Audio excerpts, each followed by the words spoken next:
அன்பர்களே, உங்களை யாவரையும் இறைமகனாம் கிறிஸ்துவின் நாமத்தில் வாழ்த்தி உங்களை யாவருக்கும் கிறிஸ்துமஸ் மற்றும் புத்தாண்டு வாழ்த்துக்களை தெரிவித்துக் கொள்கிறேன். இந்த நல்ல நாளில் உங்களோடு நிற்பதில் ஆண்டவருக்கு நன்றி செலுத்துகிறேன். இந்த பழனிப்புத்தூர் திருச்சபையில் இது 2வது தடவை நான் வந்திருக்கேன். இது ஒரு பாரம்பரியமிக்க தென்னிந்திய திருச்சபை. சென்னை பேராயம், பெரிய பேராயம், 25 பேராயங்கள் இருக்குது, 25 பிஷப்ஸு. ஒவ்வொரு பேராயிருக்கு கீழே கிட்டத்தட்ட சென்னை பேராயிருக்கு கீழே 250 பாஸ்டர்ஸ் இருக்காங்கிற மாதிரி.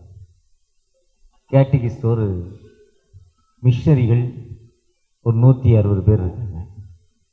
கேட்டகிஸ்ட் கிட்டத்தட்ட ஒரு 1500 பேர் இருக்காங்க. ஸ்கூல் காலேஜஸ் எப்படி இருக்குது. இதே மாதிரி 25 பேராயங்கள் இருக்குது. அதில் மிக நீளமான பெரிய சிறப்பான பேராயம் சென்னை பேராயம். அதுலேயும் ஐயா இருக்கிற சர்ச்சு வந்து அவர் எந்த சர்ச்சுக்கு சேர்மன்னா ஒரு பெரிய சர்ச் மவுண்ட் ரோடில் இங்கிலீஷ் சர்வீஸ் தான் நடக்கும். பாரம்பரியம் மிக்க திருச்சபை, ஆங்கிலேயர்கள் ஆரம்பித்தது. எத்தனை வருஷம் அந்த சர்ச்சு? 196 வருஷம். Full English service. வெஸ்லி தானே? வெஸ்லி என்பது எல்லா தெருமுனைகளும் இயேசுவின் பிரசங்க பீடம் என்று மெத்தடிஸ்ட் திருச்சபையை ஆரம்பித்த ஜான் வெஸ்லி, சார்லஸ் வெஸ்லி, 2 பேரும் பிரதர்ஸு. இதே மாதிரி அங்கேயே போட்டவர் தான் உள்ளே போகணும், மற்றவங்க உள்ளே போனால் உள்ளே போக முடியாது. பைபிள் அவங்க மட்டும் தான் பைபிள் சொல்லணும், அவங்க மட்டும் தான் பிரசங்கம் பண்ணணும், அவங்க மட்டும் தான் பாட்டு பாடுங்கிற காலங்களை மாற்றி உடைத்து ஜூலை மாதம் 1700 18ஆம் நூற்றாண்டில் ஜான் வெஸ்லி, சார்லஸ் வெஸ்லி தான் மெத்தடிஸ்ட் திருச்சபையை தொடங்கினாங்க. மெத்தடிஸ்ட் திருச்சபையுடைய ரொம்ப பார்த்தீங்கன்னா முன்னால் ஃப்ரண்ட் டோர் முன்னால் இருக்காது, முன்னால் சோறு வச்சு அடைச்ச மாதிரி இருக்கும். அவங்க சைடில் வந்து வருவாங்க. அது பாரம்பரிய மெத்தடி திருச்சபை. அந்த பூந்தமல்லி ரோடில் எக்மோர் பிரிட்ஜ் இறங்குறப்போ நேரு ஒரு மெத்தடிஸ்ட் வெஸ்லி திருச்சபைடுவாங்க. English service. அதில் கலெக்டர்ஸு, அரசு அதிகாரிகள் இருப்பாங்க. குதிரை ஓட்டுறவன், வீட்டில் வேலை செய்கிறவெல்லாம் பிராட்வேயில் இருக்க வெஸ்லி குதிரைக்காரங்களுக்கு, குதிரை ஓட்டுறவன் வேலை செய்கிறவனுக்கு. ஆனால் அவங்களுடைய சிறப்பு என்னன்னா, எல்லாம் அந்த அது மெத்தடிஸ்ட் திருச்சபையுடைய சிறப்பு என்னன்னா, எல்லா தெருமுனையும் இயேசுவின் பிரசங்க பீடம். யாருனாலும் பைபிள் எடுத்துக்கலாம், யாருனாலும் பிரசங்கம் பண்ணலாம்.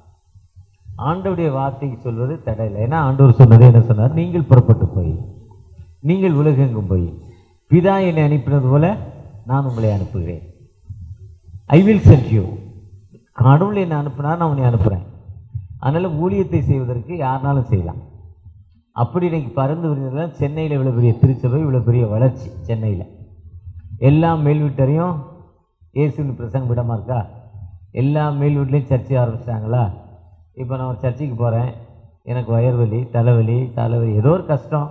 நீங்கள் பாஸ்ட்டு ஜெபம் பண்ணுறீங்க, ஜெபம் பண்ணோன்னே சரியாயிட்டுன்னு சொன்னோன்னே சாட்சி சொல்லணும், மைக்க கொடுக்குறீங்க. ஒன்று கடவுளுடைய நாமம் மகிமைப்படுது, 2வது நம்ம பேர் என்னது வில்லியம் ஐயா சாட்சி. இந்த வில்லியம் பாஸ்ட் ஜெபம் பண்ணார், சுகம் கிடைச்சதுன்னா என்னது அப்படி சொன்னால் நம்ம பேரும் வளருது. அப்படி ஒரு பாட்டு பாடுறாரு, அப்புறம் ஒர்க் ஷீப் பண்ணுறாரு, அப்புறம் பிரசங்கம் பண்ணுறாரு. ஒரு 6 மாதம் கழிச்சு ஒரு பாட்டு பாட ஆரம்பிக்கிறேன். அப்போ நல்ல பாட்டு அவர் மியூசிக் ஏற்ற மாதிரி பாடினோடனே நல்ல ஒர்க் ஷீப் பண்ணுறாருன்னு ஒர்க் ஷீப் பண்ண விட்றோம். அப்புறம் பிரசங்கம் பண்ண விட்றோம். அப்புறம் பிரசங்கம் பண்ண விட்டோடனே அவர் உதவி போதகராகிறார். நம்ம தலைமை போதகராகி பக்கத்து ஊருக்கு கன்வென்ஷனுக்கு போயிடும். ஒரு 5000 3000 2000 கொடுக்காங்கன்னு இவர் வந்து உதவி போதகர் நடத்துகிறாரு. பிறகு ஒரு 5 வருஷம் ஆனோடனே இங்கே இருக்க பாதி பேரை கூட்டிகிட்டு பக்கத்தில் போய் ஆரம்பிச்சிடுறாரு. நிறைய இதானே, இதைத்தான் வெஸ்லி சொன்னார். அப்படி பாரம்பரிய பெண்டிகா சர்ச் இன்னைக்கு சென்னையில் வளர்ந்துருக்குன்னா இப்படி தான் வளர்ந்துருக்கு. சென்னையிலையும் திருவள்ளூர்லேயும், திருவள்ளூர் மாவட்டத்துலேயும் எவ்வளோ பெண்டிகா சர்ச்சு. அது கவுடி மிஷினருடைய வேலை. கவுடி மிஷினரி அப்படி வேலை செஞ்சார். அதனால தான் இன்றைக்கி நிறைய இடங்களில் சர்ச்சஸ், லுத்ரன் சர்ச் இருக்குது, டிஎல்சி இருக்குது, சிஎஸ்ஐ இருக்குது. இருந்தாலும் எவ்வளோ பெண்டிகா சர்ச், எவ்வளோ இண்டிபெண்டன்ட் சர்ச். ஒரு கிராமத்தில் 3-4 சர்ச் இருக்குல்ல. இவர் கேட்டகிஸ்ட் இந்த சர்ச்சில், இவர் ஐயர் போதிச்சுக்கிட்டோன்னு என்ன பண்ணுறாரு, இவர் 10 பேரை கூட்டிகிட்டு பக்கத்து வீட்டில் என்ன பண்ணுறாரு, சர்வீஸ் ஆரம்பிச்சார். நடக்கா இல்லையா? இப்படி தான். ஆனால் எல்லா திருமணையும் சொன்னதான் John Wesley, Charles Wesley Methodist திருச்சபை. அப்படி ஒரு பாரம்பரியம் மிக்க திருச்சபையில் தான் அவர் ஐயர் இங்கிலீஷில் தான் பேசணும். தமிழில் பேசினா பரலத்துக்கு போக மாட்டாருங்க. ஏன்னா ஃபுல்லாக இங்கிலீஷ் சர்வீஸ்.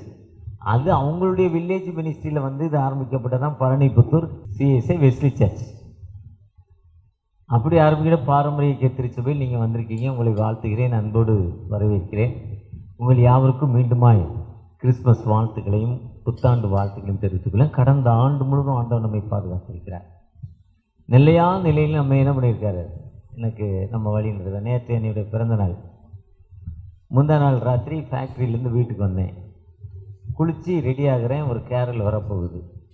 திடீர்னு கம்பெனிக்குள்ளே ஃபயருங்கிறாங்க.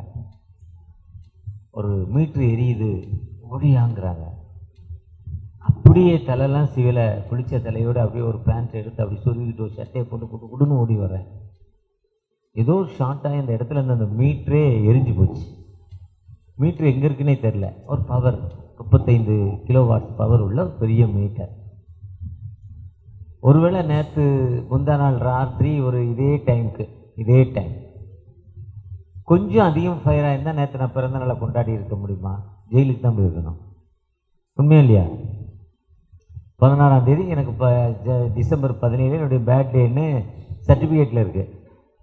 நான் ஆர்டினேஷன் வாங்குறப்போ ஞானசான சர்டிஃபிகேட் கொடுக்கணும். அப்போ தான் சிஎஸ்சியில் ஆர்டினேஷன் கொடுப்பாங்க. அதில் 5/9/1960 இருக்குது. என்னுடைய சர்டிஃபிகேட்டில் 17/12/59 இருக்குது. எங்கள் அம்மா என்னை கூட்டிகிட்டு ஸ்கூலுக்கு போயிருப்பாங்க. 5-6 வயசில் என் பிள்ளையை ஸ்கூலில் சேர்த்துருன்னு. வாத்தியார் அம்மா பிறந்த தேதி என்னன்னு கேட்டுப்பார். அந்த அம்மா சொல்லுங்க, என்ன ஏன் தேதி தெரியும், ஏதோ ஒரு தேதியை போட்டுக்கோயா, தெரியல. அவர் கொஞ்சம் வயசை கூட்டி கழித்து பார்த்து இதுக்கு தகுந்த மாதிரி என்ன பண்ணார், சர்டிஃபிகேட்டில் தேதியை போட்டுக்கிட்டார். இதுதான் உண்மை. ஞானஸ்தானம் கொடுக்க 1.5 வயசில் சர்ச்சுக்கு கொண்டு போயிருப்பாங்க. 1 வயசில் ஞானம் இல்லை. அன்றைக்கி பிஷப் வந்திருப்பார், இல்லை அன்றைக்கி ஒரு பண்டிகையாக இருக்கும் சர்ச்சில். அன்றைக்கி ஞானஸ்தானம் கொடுத்தா நல்லதேன்னு ஞானஸ்தானம் கொடுக்க போய் கொண்டு போயிருப்பாங்க. என்ன தேதின்னு ஐயர் கேட்டிருப்பார். அவங்களுக்கு எங்கே தெரியும், ஏதோ ஒரு தேதியை போடுக்கோ. அப்படித்தான் பிறந்த தேதி எனக்கு. ஏன்னா அம்மா யார், ஒரு கை நாட்டு படிக்காத ஒரு பட்டிக்காடு, சோத்துக்கே வழி இல்லையே, அதுக்கு எங்கே பிறந்த தேதி தெரியும்? இன்றைக்கி 1 வயசு குழந்தைக்கு பிறந்த நாள் கொண்டாடுறோம். காசு இல்லைனாலும் 50,000 தண்டலுக்கு வாங்கி சிக்கன் பிரியாணி போடுறோம். 50,000 ரூபாய்க்கு தண்டல் வாங்கி 75,000 ரூபா வட்டி கட்டுறோம். எதுக்கு அந்த பிரியாணி, எதுக்கு அந்த கொண்டாட்டம்? இன்றைக்கி அப்படி கலாச்சாரம் போடலைன்னா, இப்போ இவர் குழந்தைக்கு பிறந்தநாள் கொண்டாட என்னென்ன நீங்கள் குழந்தை மட்டும் இல்லை பிரியாணி போடுவீங்கன்னு பார்த்தேன்னா என்ன ஏமாத்துறீங்க? 10 பேர் கட்டுனா அவர் கோவம் 50,000 ரூபா தண்டில் கொடு வாங்கு. நம்ம அறியாமல் எப்படி மாட்டிக்கிறோம்? இன்றைக்கி இப்படி தான் நடக்குது. எனக்கு உண்மையான பிறந்த தேதி என்னது தெரியாது. இதுதான் உண்மை. ஆனால் அப்படிப்பட்ட பிறந்த நாளையே நேற்று ஒரு சர்ச்சில், ஒரு பெண்டிகா சர்ச்சு மூலகுத்திரத்தில் பாஸ்டர் லாசருங்கிற ஒரு சர்ச்சுக்கு போனேன். ஒரு 5-10 வருஷமாக அங்கே தான் போகிறேன். 17-12 அங்கே தான் போவேன். அது ஒரு ஸ்லிம் ஏரியாக்குள்ளே இருக்கு. ஒரு பெரிய தொப்பி வச்சு நான் போட்டிருந்த சட்டையை அவுத்துட்டு வேறு சட்டை கொடுத்து போட வச்சு அந்த பாஸ்டர்மா அவர் பிறந்த பெரிய மாலை போட்டு கேக் வெட்டி அப்படிலாம் கொண்டாடினாங்க. ஆனால் அதை என்ன பண்ணியிருக்க முடியாது, நம்ம கொண்டாடி இருக்க முடியுமா? ஆனால் ஆண்டவர் நமக்கு எப்படிப்பட்ட வாழ்வை தந்திருக்கிறார். அதுதான் 1863 ஆபிரகாம் லிங்கன் சொல்கிறாரு, நாம் நடந்து வந்த பாதையை திரும்பி பார்ப்போம்.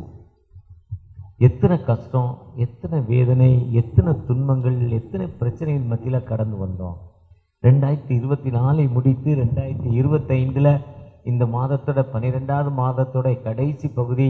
இந்த மாதத்தில் பாதி நாளுக்கு மேலே முடிச்சாச்சு. 18ஆம் தேதியோட கடைசி வேளையில் இருக்கிறோம்.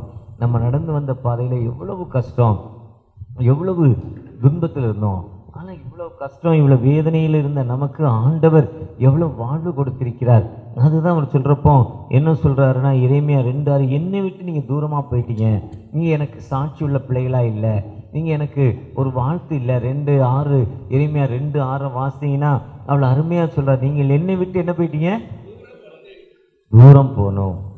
ஆண்டவர் எனக்கு கொடுத்த இந்த வாழ்வை எவ்வளவோ கஷ்டம், இவ்வளோ கஷ்டத்தில், வேதனையில், எவ்வளோ விபத்தில், இந்த காலங்களில் அந்த சின்ன தம்பிமார் ஜிக்ஜாக் போட்டு 2.25 லட்ச ரூபா வண்டி வாங்கி, 2.25 லட்ச ரூபாய்க்கு சின்ன தம்பிமார் பைக்கு வாங்கி, அதில் 30 ரூபாய்க்கு பெட்ரோல் போட்டுக்கிட்டு அவங்க போகிற ஸ்பீடு பார்த்தா நம்மளை மாதிரி வயசானவன் என்ன பண்ண முடியும்? அப்படி ஒரு ஆட்டி போய் அங்கே போய் தான் நிற்க போகிறான். என்ன அவசரம் பாருங்கள். அதில் ஒரு ஃபோனை இப்படி சொருவிட்டு பேசிக்கிட்டு இப்படி போகிறப்ப நமக்கு ஆண்டவர் விழுபெரிய நல்ல வாழ்வு. அதுதான் 2:6 சொல்கிறார், எரேமியா 2:6, என்னை விட்டு தூரப்பட்டு மாயையை பின்பற்றி வீணராய் பேசி எண்ணத்தில் என்ன அநியாயத்தை எண்ணத்து கண்டீர்கள், நீங்கள் என்னை விட்டு தூரமாக போயிட்டீங்கிறார். நம்ம ஆண்டவரை விட்டு தூரமாக போயிட்டோமா? ஆண்டவரோடு இணைந்திருக்கிறோமா? ஆண்டவர் நம்மை இந்த உலகத்தில் ஒரு நோக்கத்தோடு நம்ம அழைச்சிருக்கிறாரு. அழைத்த ஆண்டவருக்கு நம்ம சாட்சியுள்ள பிள்ளைகளாக இருக்கிறோமா? ஆண்டவருடைய ஊழியத்தை செய்ய வந்திருக்கிறோம். மளிகை கடை நடத்திருக்கலாம், இல்லை பிஸ்னஸ் போயிருக்கலாம், ஆஃபீஸர் ரேங்காக இருந்திருக்கலாம், இல்லை ரிட்டையர்ட் ஆன பிறகு டைம் பாஸிங்காக ஊழியம் பார்க்கலாம், இல்லைன்னா ஏதோ நான் முதல்ல சொன்ன மாதிரி ஏதோ கஷ்டம், சர்ச்சைக்கு போனோம், ஜெபம் பண்ணோம், ஆண்டவர் விடுதலை தந்தார், அந்த நாமத்தை நம்ம அறிவிக்கிறோம். ஆனால் அறிவிக்கிற நீங்களானும் ஆண்டவருக்கு உண்மையுள்ள மக்களாக இருக்கிறோமா? ஆண்டவரை பற்றி நம்ம எப்படிப்பட்ட மக்களாய் காணப்படுகிறோம்? ஆண்டவர் நம்மை அழைக்கும் ஆண்டவர். நம்ம திங்க் பண்ணுறோமா? நமக்கு எவ்வளோ கஷ்டம், எவ்வளோ வேதனை. அதுதான் இங்கே உட்கார்ந்தோன்னே நான் வாசித்தேன். 1 சாமுவேல் 2ஆம் அதிகாரத்தில் அவர் 1லேருந்து 3 வசனங்கள் அந்த அம்மா சொல்கிறாங்க. முதலாவது ஆண்டவரை நோக்கி அந்த அம்மா என்ன பண்ணுறாங்க? ஜெபம் பண்ணுறாங்க. அன்னாள் ஆண்டவரை நோக்கி ஃபஸ்ட்டு ஜெபம் பண்ண ஆரம்பிக்கிறாங்க. ஜெபம் பண்ண ஆரம்பிச்சுட்டு 2வது ஆண்டவருக்கு துதிக்கிறாங்க. ஒர்ஷிப், ஆண்டவரை துதிக்கிறாங்க. தோத்திரம் ஆண்டவரே, தோத்திரம் ஆண்டவரே, நன்றி ஆண்டவரே சொல்லிட்டு ஆண்டவருடைய வல்லமையான செய்களை அந்த அடுத்து பெருமையை பேசுகிறாங்க. நீ வானத்தை பூமி படைத்த ஆண்டவர், சர்மிள்ள தேவன், யெகோவா, நீர் சொல்ல ஆகும், நீர் கட்டளை நிற்கு, உம்மால் ஆகாத காரியம் ஒன்றுமே இல்லை, நீர் எவ்வளோ பெரிய வல்லமை உள்ள தேவன்னு அந்த ஆண்டவருடைய பெருமையை பேச ஆரம்பிக்கிறாங்க.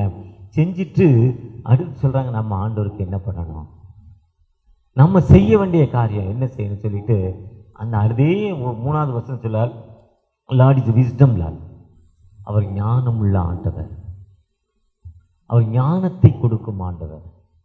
அந்த ஆண்டவருக்கு நம்ம எப்படிப்பட்ட மக்களாய் காணப்படுகிறோம்?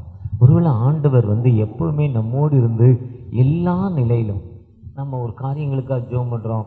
ஒரு சில காரியங்களுடைய நம்ம ஜெபம் கேட்கப்படுது, ஒரு சில காரியங்கள் நம்முடைய ஜெபம் கேட்கப்படலை. ஒரு சிலருக்காக ஜெபிக்கிறோம், அந்த ஜெபத்தை கேட்டு ஆண்டவர் விடுதலை கொடுக்கிறார். ஒரு சிலருக்கு ஆண்டவர் விடுதலை கொடுக்கல. ஒருவேளை நம்ம இப்படி கஷ்டம் இருக்குது, இப்படி வேதனை இருக்குது, துன்பம் இருக்குன்னு ஜெபம் பண்ணுறோம். எதுக்கான ஆண்டவர் அதிதின் காலத்தில் நேர்த்தியாய் செய்ய மாட்டவர். அதிதின் காலத்தில் அழ ஒரு காலம் உண்டு, துக்கிக்க ஒரு காலம் உண்டு, சிரிக்க ஒரு காலம் உண்டு, நகைக்க ஒரு காலம் உண்டு. எல்லாவற்றுக்கும் ஒரு காலம் இருக்குது. அந்த காலத்தில் ஆண்டவருக்கு நம்ம ஒப்பு கொடுத்து ஜெபிக்கிற மக்களாய் காணப்பட்டு ஆண்டவருடைய உன்னத பணிக்கு நம்ம அர்ப்பணிக்கிற மக்களாய் காணப்படுகிறோமா? ஆண்டவருடைய வார்த்தைக்கு கீழ்ப்படிய வேண்டும், ஆண்டவருடைய வார்த்தைக்கு உபே பண்ண வேண்டும். அப்படி நம்ம உபே பண்ணுறோமா? ஆண்டவருக்காக ஆண்டவருடைய வேலைக்கு நம்ம உபே பண்ணுறோமா? ஜிஎல் மூடி பெரிய ஊழியக்காரர். உலகத்தில் இன்னைக்கு பாலியாங்கி ஷோ, தென் கொரியாவில் பாலியாங்கி சர்ச்சு பெரிய சர்ச், இன்னைக்கு உலக அளவில் இருக்க பெரிய சர்ச். சென்னையில், தமிழகத்தில், இந்தியா லெவலில் பெரிய சர்ச்சு ஏஜி மோகனையா கடந்த டிசம்பர் 31 ஜனவரி 1ஆம் தேதி அவங்க சர்ச்சில் ஒர்க்ஷிப் பண்ணது 50,000 பேர். அவங்க சர்ச்சு இடம் காணாது, ஒய்எம்சி நந்தனம் கிரவுண்டில் தான் நடத்தினார். 50,000 பீப்புள் கலந்துருந்தாங்களாம் ஒரு சர்வீஸில். டிசம்பர் 31 ஜனவரி 1ஆம் தேதி வரையும் நடக்க 50,000 பேராம். ஒருவேளை சென்னையில் சிஎஸ்சி ஆட்கள் எல்லாத்தையும் சேர்த்தா 50,000 பேர் தான் வரும், 50,000 தான் வரும், இல்லை ஒரு 75,000 வரும். ஆனால் ஒரு தனி மனிதன் சர்வீஸில் 50,000 பேர். அதை விட பல மடங்கு பெருசு பாலியாங்கி ஷோ. அதை விட ரொம்ப பெருசாக இருந்தவன் தான் ஜிஎல் மூடி. ஜிஎல் மூடி தன் வார்த்தையை சொல்கிறப்ப என்ன சொல்கிறாருன்னா, ஊழியத்துக்கு போயிட்டு வந்தாராம், ரொம்ப டயர்டாக இருந்ததான் ராத்திரி. ஏசு நல்லவர், ஏசு அற்புதம் செய்கிறார், ஏசு ரட்சிக்கிறார், ட்ராக்ஸ் கொடுத்துக்கிட்டே போகிறார். கொடுத்துக்கிட்டே போகிறப்போ ஒரு இடத்துல கல்லெறிவான், ஒரு இடத்துல அடிப்பான், ஒரு இடத்துல இப்போ இன்னைக்கு நடக்கும் அதே தான் அன்னைக்கும் நடக்குது. 1ஆம் நூற்றாண்டில் நீரோ மன்னர் காலத்தில் என்ன நடந்தது?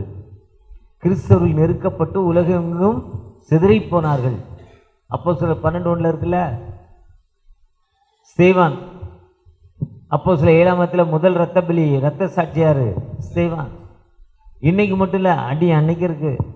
அதுதான் பேதுரு வர்றப்ப என்ன சொல்றாரு? என் சிலுவை எடுத்துட்டு போடாங்கிறாரு. பேதுரு என்ன சொல்றாரு? யோ லூசு, மென்டலு, போட்டு வச்சுருந்தேன், இதை விட்டுட்டு உன்ட்ட எதுக்கு பேர் வந்திருக்கேன்? உன் பேரை சொன்னால் அற்புதம் நடக்கு, ஹீலிங். ஹீலிங் நடந்தோன்னா நம்ம இவ்வளோ பந்தா வரோம், இதுக்கு தாண்டா வந்திருக்கேன், இதுக்கு போய் சிலுவை எடுத்துப்பான். அவர் சொன்னார் டெவில்னாரு. யாரை பார்த்து? சுகமான வாழ்வை தேடணும்னு என்ன கேட்டாரு? டெவில், பேய்ங்கிறார்.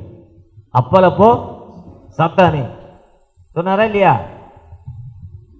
சொல்றாருல மத்தேயு 16. தினம் கிறிஸ்தவ வாழ்க்கை என்னது? 2 கையிலையும் ஆணி, 2 கையில காலை சேர்த்து ஆணி, தலையில முள்முடி, இடுப்புல ஒரு குத்து. இதுதான் கிறிஸ்தவம். கிறிஸ்தவம் என்பது அதை தான் ஜிஎல் மூடி அந்த ரொம்ப கஷ்டப்பட்டு வந்தாராம். ராத்திரி வீட்டுக்கு வந்தாராம், ரொம்ப டயர்டாக இருந்தாராம். ஆண்டவர் எழும்பி, இப்போ இது பரணிப்புத்தூர், ரொம்ப மனப்பாடம் பண்ணிட்டு வந்திருக்கேன் இந்த ஊர் பேரை, அனகாபுத்தூர், பரணிப்புத்தூர், பரணி மேலே அப்படிலாம் திங்க் பண்ணி இந்த ஊர் பேர் மறக்கக்கூடாது என்பதற்காக. ஏற்கனவே ஒரு தடவை வந்தேன், அப்போ மறந்துட்டேன். இப்படி இந்த வழி மட்டும் ஞாபகம் இருந்தது. இன்றைக்கி மறக்காத அளவுக்கு இந்த பரணிப்புத்தூர், ஏன்னா இந்த மக்கள் கொஞ்சம் சிஎஸ்சி மக்கள் மாதிரி, பெண்டிகாஸ்ட் மக்கள் மாதிரி இவங்க நல்ல ஒரு ஜப கூட்டம் நடத்துகிறாங்க பாருங்கள். லோக்கல் பாஸ்டர்லாம் சேர்த்து வச்சுருக்காங்க, இண்டிபெண்டன்ட் பாஸ்டர்லாம் சேர்த்து வச்சுருக்காங்க, இவ்வளோ பெரிய கூட்டத்தை சேர்த்து வச்சுருக்காங்க. அப்போ உண்மையிலே நல்ல மக்கள், வித்தியாசமான மக்கள். அது இந்த ஐயர் இப்படி ஒரு ஐயர் இருக்க வரையும் செய்வாங்க, இன்னொரு வித்தியாசமான ஒரு ஐயர் வந்தால் செய்ய விட மாட்டார். இதெல்லாம் பெரிய வில்லங்க இருக்குது, இதெல்லாம் பெரிய அரசியல். ஆனால் நம்ம ஜெபம் பண்ணிக்கிட்டே இருந்தால் எல்லாத்தையும் உடச்சி மாற்றிடுவார். அப்படி அந்த ஐயாவை கூப்பிட்டு, நீ போய் அந்த ரோடில் ஒருத்தன் படுத்திருக்கான், போய் காஸ்பல் சொல்லிவிட்டாரான். அவர் சொன்னாரா, மணி 11:30, தூக்கம் வருது, போனால் தெருநாய் தொல்லை ஜாஸ்தி, விடாது, கொலைக்கும் விரட்ட முடியாது, போயா ஜிஎல் முடிய திரும்ப திரும்ப சொல்லிக்கிட்டே இருக்கார். யாரு? வானத்தையும் முன்படுத்த சர்வமுள்ள ஆண்டவர் திரும்ப திரும்ப சொல்கிறார். முடியாதுங்க, தூக்கம் வருதுங்க, டயர்டாக இருக்குங்க, அசதியாக இருக்குங்க, காலைல போகிறேங்க, காலைல 4 மணிக்கு எழுந்து போய் பார்த்துட்றாங்க, 4 o'clock தான் எழுந்து ஓடிடுறாங்கன்னு கேட்கல. சரி, கடவுள் சொல்லிவிட்டு ஆண்டவரும் விட்டுட்டு தூங்கிட்டார், இவரும் தூங்கிட்டார். 4 மணிக்கு எழுந்து போனால் அங்கே ஒருத்தர் செத்து போனான். என்னன்னா செத்து படுத்திருக்கான் பாடியா. ஒருவேளை ராத்திரி 12 மணிக்கு போயிருந்தா என்ன ஆயிருக்கும்? அந்த ஆள், அந்த ஆத்மா எங்கே போயிருக்கோம்? காஸ்பல், இதுதான் காஸ்பல். இதான் ஆண்டவர் சொல்கிறாரு, எனக்கு கொடுத்த வேலையை நான் என்ன பண்ணலை, என்னை விட்டு தூரமாக போயிட்டேன், அந்த வேலையை நான் ஒழுங்காக செய்யலை. ஒருவேளை இந்த வருஷத்தில் நீங்கள் ஆண்டவருடைய உன்னத பணியை செய்ய வந்திருக்கீங்க, செஞ்சுருக்கீங்க. இந்த வருஷத்தில் கடந்த 2025 ஜனவரி 1ஆம் தேதி ஒரு வாக்கு தத்தத்தை கொடுத்தீங்க மக்களுக்கு. எனக்கு கிடைத்த வாக்கு தத்தம் என்னன்னா, நீ தண்ணீர்களை கடக்கும்போது நான் உன்னோடு இருப்பேன், எதை செய்தாலும் ஞானமாக செய்ய. எதை செஞ்சாலும். ஜனவரி 1ஆம் தேதி ஒரு சிஎஸ்சி சர்ச்சில் பிரசங்கம் பண்ணேன். அது மட்டுமல்ல, அடுத்து 7 மணி போன சர்வீஸில் 7 மணிக்கு அடுத்து ஒரு சிஎஸ்சி சர்ச்சுக்கு போவேன் எப்போவுமே. அதுக்கப்புறம் 2-3 பெண்டிகா சர்ச் போவேன். அதுக்கப்புறம் 2-3 பெண்டிகா சர்ச் போவேன். இந்த வருஷம் கோமதின்னு ஒரு பொண்ணு எலிஃபென்ட் போலீஸ் ஸ்டேஷன் பின்னால் இந்த ரோடு ஓரமாக கூவத்துக்கு மேலே சர்ச்சு கட்டியிருக்கோம். கோமதின்னு ஒரு பொண்ணு, அந்த பொண்ணுக்கு 9 மணிக்கு போகிறேன். அதுக்கப்புறம் 11 மணிக்கு எங்கேயோ போகிறேன், அங்கே போய் இல்லை இடையில டிஎல்சி அங்கே போகிறேன். அப்படி ஒரு சர்ச்சுக்கு 2வது போகிறப்ப கிடைச்சது என்னென்னா, சமயம் வாய்த்தாலும் வாய்க்காவிட்டாலும் திருவசனத்தை என் நாமத்தை பிரஸ்தாபம் பண்ணும் எந்த இடத்திலும். இந்த 2 வாக்கு தத்தமாக நான் அனுசரித்து இந்த ஆண்டில் என்ன பண்ணியிருக்கேன், ட்ராவல் பண்ணிக்கிட்டே இருக்கேன். ட்ராவல் பண்ணி பெரிய கூட்டத்துலேயும் பேசியிருக்கேன், சின்ன கூட்டத்துலேயும் பேசியிருக்கேன். எத்தனை பேர் இருக்காங்கிறது எனக்கு பிரச்சனை இல்லை, ஆனால் காஸ்பல் மக்களுக்கு சொல்லிக்கொண்டே இருக்கிறேன். அதுதான் நம்முடைய வேலை. நம்முடைய வேலை என்ன, விதைக்கணும், அவ்வளோதான். விளை செய்கிறவர் யாரு? அதுக்காக விதைச்சிட்டோன்னு வீட்டில் படுத்து தூங்குனா அது என்ன ஆகாது? களை பிடுங்கி நீர் பாய்ச்சி ஏற்ற காலத்தில் உரம் போட்டு. எப்படின்னா, சர்ச்சுக்கு அப்படி எட்டி பார்த்தா இன்னைக்கு யார் வரலன்னு தெரியணும். உடனே ஏன் அவங்க அந்த சேரில் இல்லை, ஏன் அந்த இடத்துல அவங்க பொதுவாக மோஸ்ட்லி 90 விழுக்காடு உட்கார்ந்த இடத்துல தான் உட்காருவாங்க, வேறு இடத்துல மாற்றி உட்கார மாட்டாங்க. மோஸ்ட்லி அதிக எல்லா சர்ச்சிலையும் இது நடக்குது, மெயின் லைன்லையும் பெண்டிகா சர்ச்சிலையும். அப்போ இவங்க ஏன் அங்கே இல்லை? ஒரு சிலர் கடைசியில் தான் வருவாங்க, ஒரு சிலர் முதல்ல வந்துடுவாங்க. ஒரு சிலர் நடுவில் வருவாங்க. எல்லாத்தையும் என்ன பண்ணியிருக்கணும்? உள்ளங்கையில் வரைஞ்சிருக்கணும். ஏன் அவங்க வரல?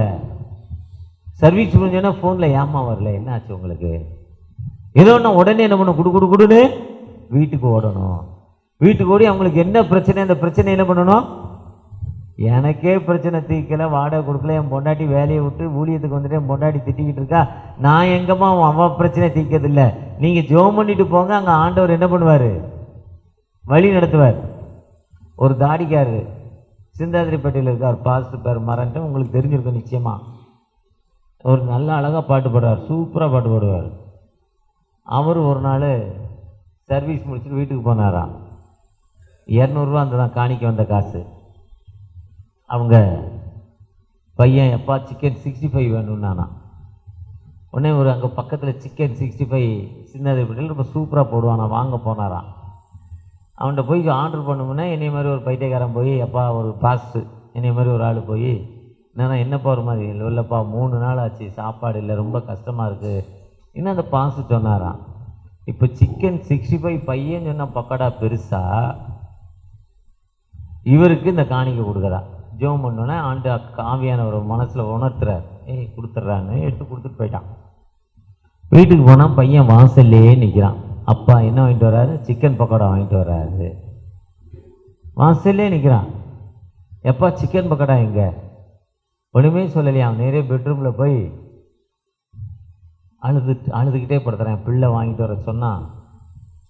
ஆனால் அந்த மனுஷன் ரொம்ப பரட்சியாக தெரியுது, கொடுத்துட்டு வந்துட்டேன். இப்போ என் பையன் எங்கேன்னு கேட்குறான். 200 ரூபா எடுத்துகிட்டு போனதை பார்த்தான். இப்போ என்ன இல்லை, பக்கோடா இல்லை, சிக்கன் பக்கோடா இல்லை என்கிட்ட, நான் என்ன செய்வேன்ப்பான்னு அழுதுகிட்டே இருக்கிறவன் அழுதுகிட்டே ஜோம் பண்ணிக்கிட்டே படுத்திருந்தாரான். ஒரு 5 நிமிஷம் கழித்து கதவை தட்டினாங்களாம். திறந்தாராம். ஒரு அம்மா ஒரு வாளியில் சிக்கன் போட்டு 65 போட்ட மசாலா போட்டு பெரட்டி, அதையும் அந்த சுடுறதுக்கு 4 லிட்டர் எண்ணெயோடு வந்து நின்னாங்களாம். மாசல்ல என்னம்மான்னு கேட்டாங்களாம். பிள்ளைங்க சிக்கன் 65 கேட்டுச்சு, 5 கிலோ சிக்கன் வாங்கினோம், 5 கிலோவோ 2 கிலோவோ மசாலாலாம் போட்டு பெட்டிட்டோம். சட்டியை அடுப்பில் வச்சு எண்ணெய் ஊற்ற போகுமுன்ன ஒரு ஃபோன் அட்டன் பண்ணிவிட்டு எண்ணெய் ஊற்றமே அட்டன் பண்ணேன். எங்கள் மாமனார் நாகர்கோயிலில் செத்து போனார். இப்போ நான் உடனே போனால் 16 மணி நேரம் ட்ராவலு, சிக்கன் 65 ஊறி நான் ட்ராவல் பண்ணி முடியாது. இப்போ மாமனார் செத்த பிறகு எங்கே நான் சிக்கன் 65 எடுக்க, அதனால எங்கள் வீட்டுக்கார் பெட்டியை அடிக்கிட்டு இருக்காரு, டிக்கெட் போட்டுருக்காரு, உங்கள்கிட்ட கொடுத்துட்டு போகலான்னு வந்தேன். இப்போ ஒரு ஆளுக்கு கொடுக்க போய் யார் ஒரு மாலையை என்ன பண்ணிட்டாரு? மண்டைய போட்டுட்டாரு. ஓசன்னா ஜெயமே, ஓசன்னா ஜெயமே, ஓசன்னா ஜெய நமக்கே, ஓசன்னா ஜெய நமக்கே. ஓசனான்னா வெற்றியின் பவனி. அந்த ராஜா நம்ம கூட இருக்கிறாரு. அதுதான் லூக்கா 2ஆம் அதிகாரத்தில் எல்லா மக்களுக்கும் மிகுந்த சந்தோஷத்துக்கும் நற்செய்தி உங்களுக்கு அறிவிக்கிறேன், கர்த்தராகிய கிறிஸ்து ரட்சகர் உங்களுக்கு பிள்ளையை துணிகளை சுற்றி. அப்போ அவங்க பாடின உடனே தேவதூதர்கள் இறங்கி வந்து ஒரு பாட்டு பண்ணாங்களாம். உன்னதற்கு தேவனுக்கு மகிமையும் மனுஷர் மேல் மனுஷன். அதுதான் ஏசாயா 9:6. அவர் பிரியமான ஆண்டவர். அந்த வெற்றியின் பவனி அன்னைக்கு தேவதூதர்கள் இறங்கி பாடினாங்க. இயேசுராஜா பிறந்தோன்னா மக்களுக்கு வாழ்க்கை வந்துருச்சு, கைவிடப்பட்ட மக்களுக்கு வாழ்க்கை வந்துருச்சுன்னு.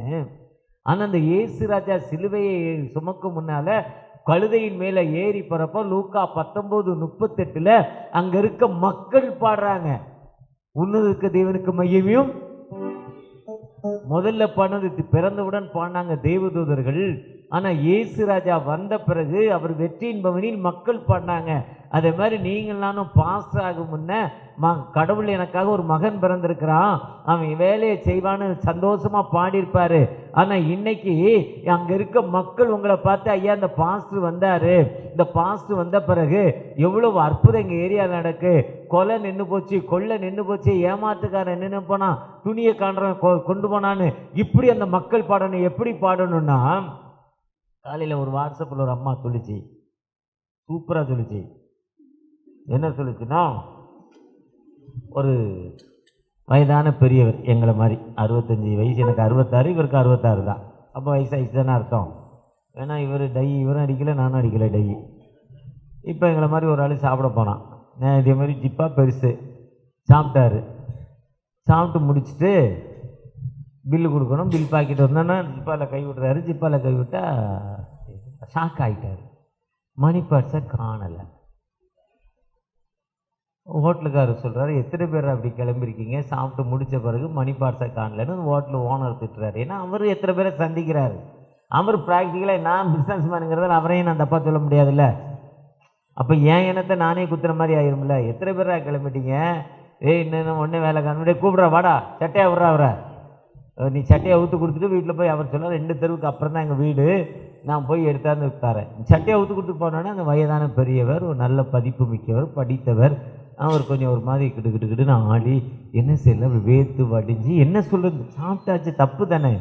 சாப்பிடுமுன்னா பாக்கெட்டில் காசு இருக்கான்னு எண்ணி பார்த்துட்டு, எவ்வளோ காசு இருக்குன்னு எண்ணி பார்த்துட்டு சாப்பிடணும். ஏமாத்துறதுக்குனே ஒரு குரூப் போகுது, மிரட்டுறதுக்குனே ஒரு குரூப் போகுது, கொள்ளடிக்கிறதுக்கு கூட்டத்தில் கொள்ளடிக்கிறதுக்குன்னு ஒரு குரூப் போகுது. இப்படிப்பட்ட குரூப். ஏன்னா ஹோட்டல் பல வகைப்படும். அந்த அம்மா அதை சொல்லணும்னா ஹோட்டலை பற்றி சொல்லுது. அந்த அம்மா தென்காசிக்கு போச்சான். தென்காசிக்கு ஒரு ஹோட்டலில் கையேந்தி பண்ணல சாப்பிட்டுட்டு இருக்கப்போ ஒரு பெற்றோர்கள் சாப்பிட்றாங்க, தட்டுக்கடை. பெற்றோர்கள் அம்மா அப்பா மகள், சின்ன குழந்தை சாப்பிட்றப்ப அப்பா 4 இட்லி, அம்மா 2 தோசை, மகளுக்கு 2 இட்லி. சாப்பிட்டு முடிச்சோன்னா பில்லு எவ்வளோன்னா, என்னம்மா சாப்பிட்டீங்கன்னு அந்த கடைக்காரர் கேட்குறாரு. அதுதான் தட்டுக்கடை. நம்ம சாப்பிட்டதை சொல்லி காசு கொடுக்கணும். நாங்கள் முன்னால் வில்லேஜ் மினிஸ்ட்ரிக்கு தடாக்கு போவோம், 10 பேர் சாப்பிடுவோம், 15 பேர் சாப்பிடுவோம். ஒரு பாயமாக தோசை சுட்டு, முட்டை தோசை சுட்டு போட்டுக்கிட்டே இருக்கும். நான் சொல்வது ஒரு 20 வருஷம் இருக்கும். முட்டை தோசை எத்தனையோ சுட்டு போட்டுக்கிட்டே இருக்கும், செம்ம டேஸ்ட்டாக இருக்கும். நீங்கள் எத்தனை சாப்பிட்டீங்க, நாங்கள் சொல்கிறதான் கணக்கு. நான்லாம் ஒரு தடவை திரும்ப அடுத்த ட்ரிப் ஏமா போன தடவை 2 தோசை விட்டு போச்சுன்னு காசு கொடுத்துருக்கேன். அப்படி அந்த அம்மா கணக்கே பார்க்காது. அதே மாதிரி அந்த தட்டுக்கடையில் கேட்பாங்க. அப்போ அவர் சொல்கிறார், நான் 4 இட்லி, என் மனைவி 2 தோசை, என் குழந்தை 2 இட்லி. அப்போ 4 இட்லி 4 3 12 ரூபா, 2 தோசை 20 ரூபா, 22 ரூபா கொடுங்க. மகள் சாப்பிட்டதை விட்டுட்டீங்க. அந்த அம்மா சொல்லிச்சு, குழந்தைக்கெல்லாம் நான் காசு வாங்குறது இல்லைங்க, பச்சை பிள்ளை போய் சாப்பிட்றாங்க. இப்படி சமூகம் நம்ம சமூகம் இன்றைக்கி இருக்காங்க. இது ஒரு கதையாக இருந்தாலும் நீங்கள் திருவாரூர் போனீங்கன்னா, திருவாரூர் பஸ்ஸு போகிற வழிக்கு எதிர்த்த மாதிரி ஒரு ஹோட்டல் இருக்கும், ராஜா ரணின்னு பேர். 4 இட்லி வைப்பாங்க. இன்றைக்கி கட்டையில் தான் தோசை தொடுறான். வெங்காய தோசை ஊத்தப்பம், வெங்காய ஊத்தப்பம். முன்ன 12 ரூபா 15 ரூபா இருந்தது. இப்போ நான் போய் ரொம்ப நாள் ஆச்சு. இப்போ அந்த டைமுக்கு போகிறதில்ல, சாப்பிட்றதுக்குனே போகும். தோசை இப்போ வேணால் 20 ரூபா 25 ரூபா வெங்காய ஊத்தப்பம். அவ்வளோ எண்ணெய் ஊற்றுவாங்க. 14 வகையான சட்னி, சின்ன சட்னியில். இப்போ சிக்கன் குழம்புனா இவர் வேணா நான் இறங்கி போயிடுவேன்ட்டார் எங்கள் ஆள்.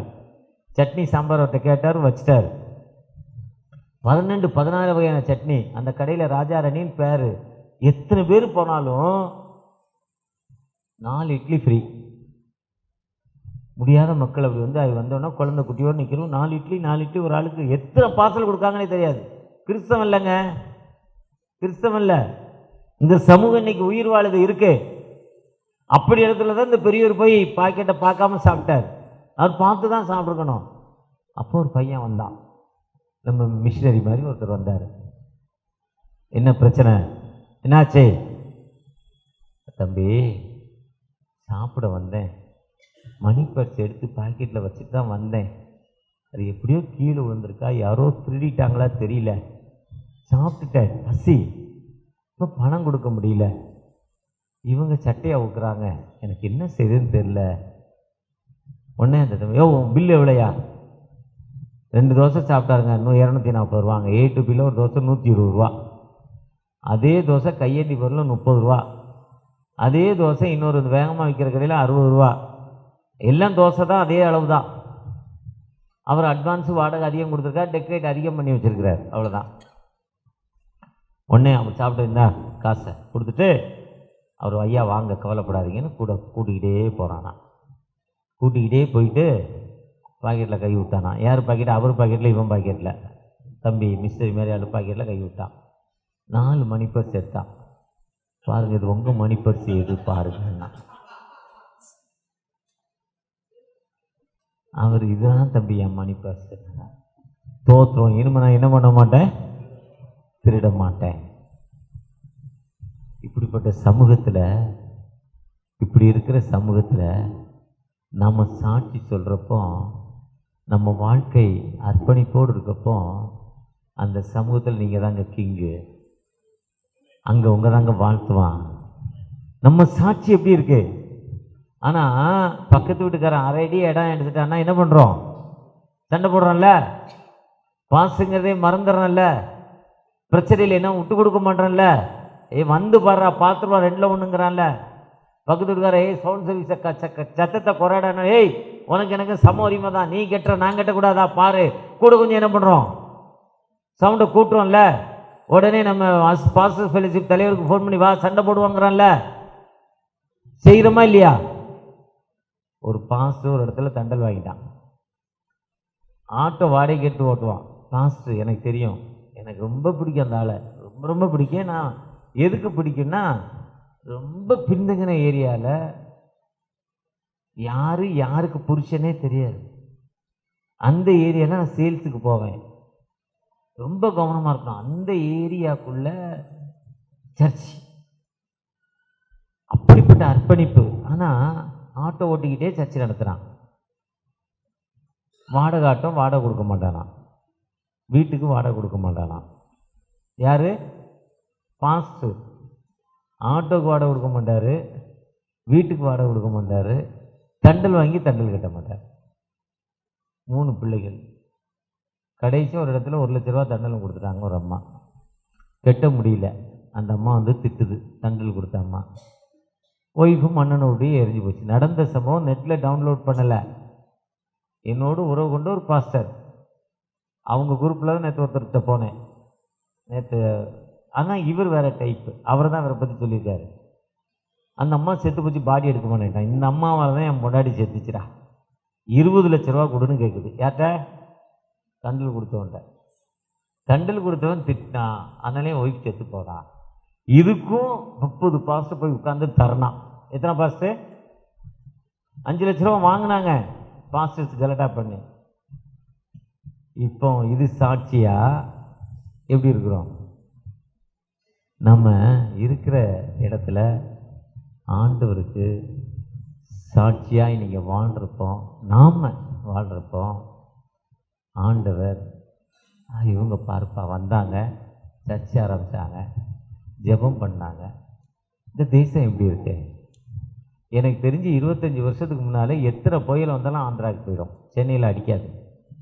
உண்மையா இல்லையா? ஏன்னா ஏசிய Sam Sundaram, Jeevanandam, doctor Jaisingh, LF Daniel ஐயா, டாக்டர் டிஜிஎஸ் தினகரன், இந்த பரிசுத்தவான்கள் இந்த சென்னை பட்டணத்துக்காக முழங்கால நின்றுக்கிட்டே இருந்தாங்க. ஆண்டவருக்கு ஜெபத்தை கேட்டார். டாக்டர் டிஜிஎஸ் தினகரன் மேல யார் அந்த பீலா, யார் அந்த வசந்தி, கர்த்தர்வனை தொட்டு கொண்டிருக்கிறான்னு சொல்லுவோம். அவர் ஜீவானந்தம் எவ்வளவு ஊழியர்களை வளர்த்தார். சாம் சுந்தரம் பேஷண்ட்டை கொண்டே வாசலில் விட்டுட்டு உள்ளே போனால் வெளியே வர்றதுக்குள்ளே பேஷண்ட் எழுந்து நடந்துக்கிட்டு இருப்பான்.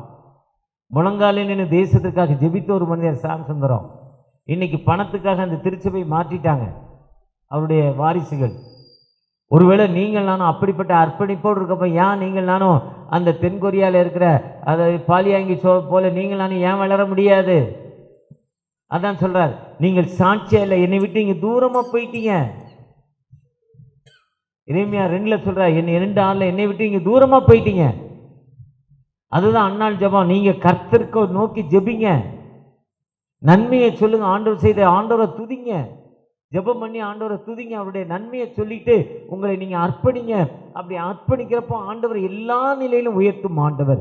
அந்த ஆண்டவர் இந்த வருஷத்துல 2026ஆம் ஆண்டு உங்களுக்கு அற்புதத்தின் ஆண்டாய் 1 சாமுவேல் 2ஆம் அதிகாரம் 1-3 வசனங்களின்படி உங்களை ஆசீர்வதிக்கிற ஆண்டவராய், உங்களை உயர்த்தும் ஆண்டவராய் அந்த ஆண்டவர் வந்திருக்கிறார். இது ஒரு பிளெஸிங் ஆண்டாய்.